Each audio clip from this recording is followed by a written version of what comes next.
ിലേക്ക് തിരികെ വരാൻ നീ അറിയാത്തത് ചിലതൊക്കെ ദൈവം വളർത്തി വെച്ചിട്ടുണ്ട്. ഇസ്രായേൽ ജനം കുടിച്ച വെള്ളം മാറയായിരുന്നു മോനെ, മാറ കയ്പായിരുന്നു.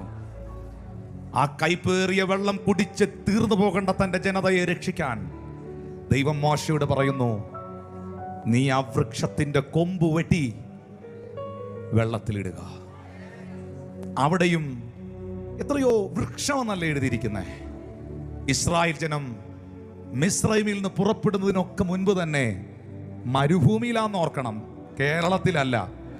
മരുഭൂമിയിൽ ആ ചുട്ടുപൊള്ളുന്ന സ്ഥലത്ത് അവരറിയാതെ അവർക്ക് വേണ്ടി ഒരു മരത്തെ ദൈവം വളർത്തിക്കൊണ്ട് വന്നിരുന്നു. ആരോടൊക്കെയോ കർത്താവ് പറയുന്നു, നിന്റെ പ്രശ്നം നിന്റെ ജീവിതത്തിൽ ആരംഭിക്കുന്നതിന് മുമ്പ് തന്നെ നിന്റെ പ്രശ്നത്തിന്റെ പരിഹാരം മറുഭാഗത്ത് ദൈവം സെറ്റ് ചെയ്ത് വെച്ചിട്ടുണ്ട്.